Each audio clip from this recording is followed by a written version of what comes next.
নমস্কার নমস্কার, ঈশ্বরের ধন্যবাদ হোক, ঈশ্বরের নাম উচ্চকৃত ও গৌরবান্বিত হোক। আমি রেভারেন্ড পার্থ চ্যাটার্জি আবার একবার ঈশ্বরের পবিত্র সুন্দর মধুর বাক্য আপনাদের সকলের জন্য নিয়ে এসেছি। আশা করি আপনারা ভালো আছেন এবং ঈশ্বরের অনুগ্রহে, ঈশ্বরের দয়ায় দিন দিন আপনারা বৃদ্ধিপ্রাপ্ত হচ্ছেন।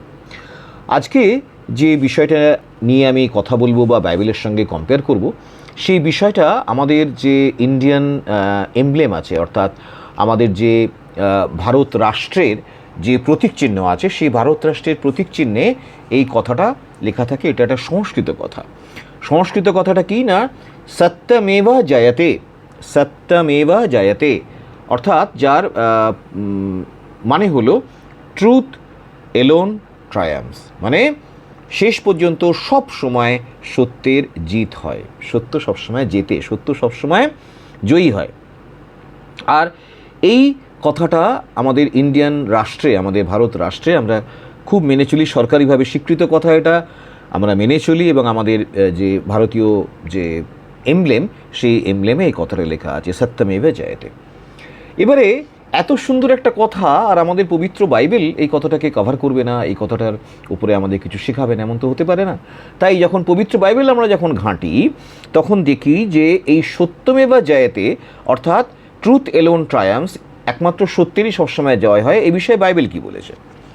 আমরা যদি বাইবেল থেকে কয়েকটা পদ দেখি, প্রথম পদ যদি আমরা দেখি যোহন 18 অধ্যায় 37 পদ, তাহলে দেখব যে খ্রিস্ট যিশু নিজের জন্মের উদ্দেশ্য সম্বন্ধে নিজ মুখে যে কথাটা বলেছেন সেটা কি এবং সেখানে কি বলা হয়েছে।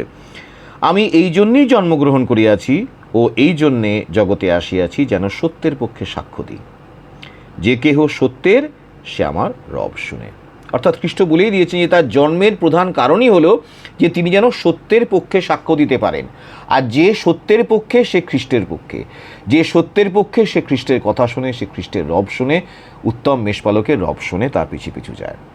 দ্বিতীয়ত যদি যোহন 17 অধ্যায় দেখি, তার 17 পদ, তারপরে দেখব যে সেখানে লেখা আছে যে তোমার বাক্যই সত্যস্বরূপ। কার বাক্য? না খ্রিস্টের বাক্য, ঈশ্বরের বাক্য, সত্যস্বরূপ, সত্য ভিন্ন সেখানে আর কিচ্ছু নেই। তৃতীয় যদি দেখি সেই যোহন লিখিত সুসমাচারে 8 অধ্যায় 32 পদ থেকে, তো দেখব সেখানে লেখা আছে, তোমরা যদি আমার বাক্যে স্থির থাকো, তাহা হইলে সত্যই তোমরা আমার শিষ্য, আর তোমরা সেই সত্য জানিবে এবং সেই সত্য তোমাদিগকে স্বাধীন করিবে। অর্থাৎ যোহন 18 অধ্যায় 37 পদে খ্রিস্ট যে বললেন যে আমি এই জন্যেই জন্মগ্রহণ করিয়াছি, এই জন্যেই আমি জগতে আসিয়াছি, যেন সত্যের পক্ষে সাক্ষ্য দিই। এবং সেই সত্যটা কি, সেই প্রকৃত সত্যটা কি, সেটা যদি আমরা জানতে পারি, যদি প্রভুর বাক্যে আমরা স্থির থাকি এবং সেই প্রকৃত সত্যটা আমরা জানতে পারি, তো যোহন 8 অধ্যায় 32 পদ বলছে, তাহলে সেই সত্য আমাদেরকে স্বাধীন করিবে। মানে সত্যে আমাদের মুক্তি, সত্য আমাদেরকে যে কোনো আত্মিক বন্ধন থেকে, শয়তানের যে কোনো নিগড় থেকে আমাদেরকে মুক্ত করবে এবং আমরা আত্মিকভাবে সম্পূর্ণ স্বাধীন হয়ে যাব। খ্রিস্টের বাক্য আমাদেরকে স্বাধীন করবে। খ্রিস্টের সত্য, যে সত্যের জন্য তিনি জন্মেছিলেন, সেই সত্য আমাদেরকে স্বাধীন করবে। আর যোহন লিখিত সুসমাচারে 14 অধ্যায় 8 পদ যদি দেখি, তো দেখব লেখা আছে যে খ্রিস্ট স্বয়ং নিজ মুখে বলেছিলেন, আমি পথ, সত্য ও জীবন। অর্থাৎ তিনি সত্য, তিনি সত্য স্বরূপ, তিনি সত্যের পক্ষে সাক্ষ্য দেওয়ার জন্য পৃথিবীতে এসেছিলেন, সত্যের পক্ষেই সাক্ষ্য দিয়ে গেছেন, সত্যের পক্ষে দাঁড়িয়েছেন, সত্যকে প্রমাণ করার জন্যে ক্রুশে মৃত্যুবরণ করেছেন। সেই সত্য যদি আমরা জানতে পারি, তাহলে আমরা আত্মিকভাবে সম্পূর্ণরূপে আমরা স্বাধীন হয়ে যাব। আর তিনি স্বয়ং সত্য স্বরূপ। আর সেই জন্যেই সত্যমেবা জয়তে, সত্যের জয় হয়, ট্রুথ এলোন ট্রায়াম্পস, এই কথাটা বাইবেলে অনেকবারই ব্যাখ্যা করে বলা আছে।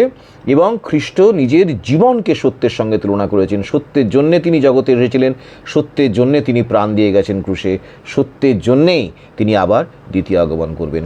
অর্থাৎ আমি খুশি যে আমাদের ভারত রাষ্ট্রে যে বিষয়টাকে একটা এমব্লেম বা একটা চিহ্ন হিসেবে ধরা হয়েছে, যে কথাটাকে একটা প্রতীক হিসেবে ধরা হয়েছে, সত্যমেবা জয়তে, সেই সত্যমেবা জয়তে আসলে বাইবেল সাপোর্টেড, বাইবেলের দ্বারা সমর্থিত একটি চরম চরম সত্য, যার জন্যে স্বয়ং প্রভু যীশু খ্রিস্ট এই পৃথিবীতে এসেছিলেন। ঈশ্বরের ধন্যবাদ হোক, ঈশ্বরের নাম উচ্চীকৃত ও গৌরবান্বিত হোক। ঈশ্বরের সত্য বাক্য যদি আপনাদের ভালো লাগে, তাহলে অবশ্যই আমার এই চ্যানেলটাকে সাবস্ক্রাইব করবেন, বেল বাটনটা প্রেস করে দেবেন, যাতে আমার করা প্রত্যেকটি ভিডিও ঈশ্বরের গৌরবের জন্য আপনাদের কাছে গিয়ে পৌঁছায় এবং আপনাদের আত্মিক বৃদ্ধি সাধন করে এবং সেই সঙ্গে সঙ্গে আমাকে প্রচুর প্রচুর আনন্দ দেয়। ঈশ্বরের ধন্যবাদ হোক, ঈশ্বরের নাম উচ্চীকৃত ও গৌরবান্বিত হোক। Amen, amen, amen.